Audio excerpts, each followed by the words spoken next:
Meu nome é Armando Pereira Bezerra Júnior, sou formado em História pela Universidade Federal de São Paulo, sou orientando do professor Dr. Fernando Attic em pesquisa de pós-graduação com financiamento FAPESP intitulada Santa Efigênia e República, Operações Espaciais Fundamentais para o Traçado do Perímetro de Radiação, 1930-1945. Esta pesquisa faz parte do projeto Paulicéia Esfacelada, dirigida pelo professor Dr. Fernando Attic no âmbito do Programa de Graduação em História da Unifesp. A pesquisa objetiva representar, por meio de maquetes eletrônicas, as transformações implementadas no centro urbano da cidade de São Paulo pelo chamado Plano de Avenidas de Prestes Maia, tendo como objeto central o denominado perímetro de radiação, contribuindo assim para a historicização das intervenções na URBS por meio da visualização das diferenças entre os projetos desenhados e sua execução. Esta comunicação apresenta os resultados parciais obtidos até o presente momento, sobretudo no que diz respeito à metodologia de confecção das maquetes eletrônicas em desenvolvimento. Apresentaremos um breve panorama contextual do plano de avenidas, situando os espaços a serem trabalhados nesta pesquisa.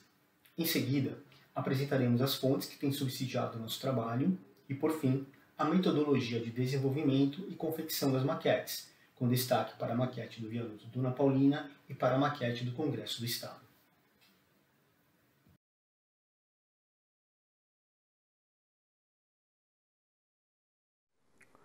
O plano de avenidas, elaborado pelo engenheiro Francisco Prestes Maia, inspirado em projeto de Lhoa Sintra de 1922, combinava a solução do perímetro de radiação proposto pelo urbanista Eugênio Enar com as estruturas radiais perimetrais de crescimento limitado de Joseph Steuben.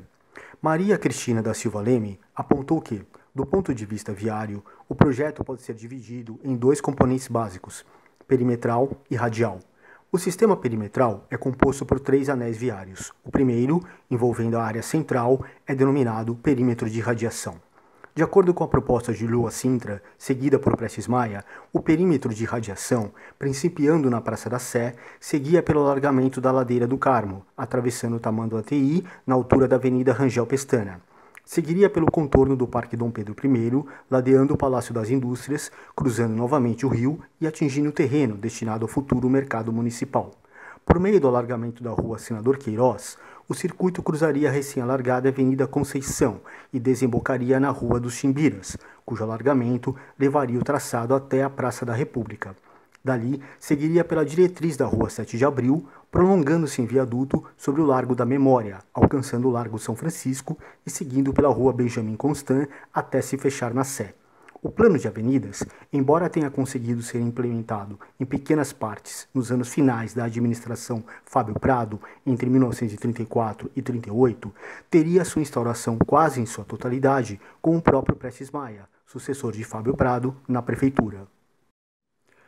A presente pesquisa é objetiva: levantar documentos impressos oficiais, material de imprensa iconográfico, em especial fotografias, que nos auxiliem a recompor a paisagem construída prévia e após as demolições que a Municipalidade de São Paulo efetuou em sua área central entre 1930 e 1945, a confecção de maquetes eletrônicas a partir das fontes compulsadas.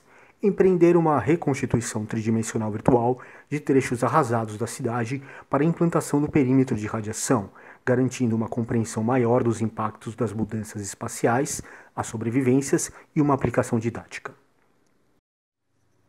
No que diz respeito às fontes, temos empreendido visitas aos principais arquivos e acervos da cidade de São Paulo, tais como Arquivo Histórico Municipal, Acervo Iconográfico, Mapográfico e Textual, Arquivo do Estado, Acervo Iconográfico e Mapográfico, Biblioteca Mário de Andrade, Acervo Mapográfico de Obras Raras, com destaque para o Instituto de Estudos Brasileiros, IEB-USP, Fundo Coleção Hernani Silva Bruno, composto por iconografias e fotografias que registraram os processos de demolição do período por nós pesquisado, Museu da Imagem e do Som, Acervo Iconográfico e Fotográfico.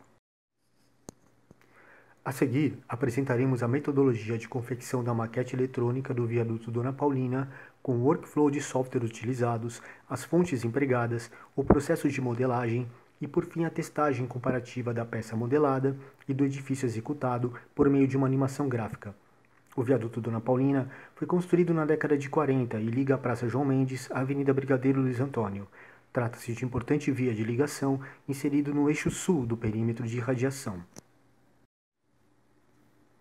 Elencamos como workflow de trabalho 3 softwares gráficos, um software de vetorização CAD para a vetorização da planta base, um software de modelagem 3D para a construção, blocagem e refinamento da maquete, um software de animação 3D para animação de câmera e edição de imagem. Apresentamos aqui as principais fontes selecionadas para embasar a modelagem da maquete. As fontes cartográficas e iconográficas subsidiaram a proposta de volumetria do modelo, uma vez que só possuíamos uma vista corte frontal do edifício.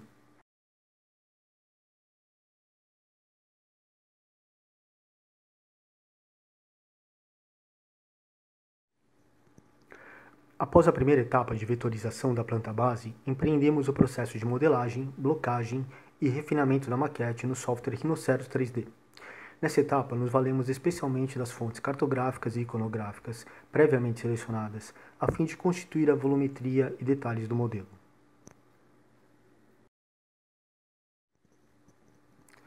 Em seguida, a terceira e última etapa constituiu-se na aplicação da maquete em um ambiente cenário virtual e por meio da animação de câmeras e sobreposição de imagens do viaduto executado, podemos ter uma ideia das diferenças e semelhanças entre os projetos.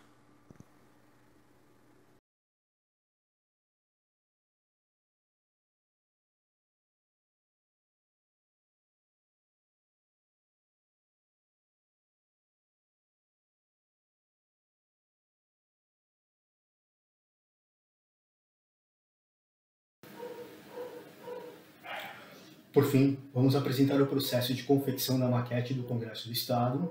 Para esta maquete, tivemos como subsídio fontes cartográficas, plantas e iconográficas, sendo que esta última tipologia de fontes foi fundamental para a extração das medidas aproximadas, uma vez que, nesse caso, não possuímos nenhum desenho em corte do edifício.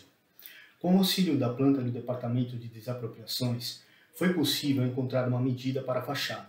Em seguida, com o auxílio da ferramenta Ponto de Fuga do Photoshop e a medida extraída da planta do Desap, pudemos então extrair outras medidas de largura, profundidade, altura, bem como medidas aproximadas das portas, janelas e ornamentos do edifício. Em seguida, utilizamos o software de modelagem 3D Blender para a modelagem da maquete baseada nas medidas previamente extraídas.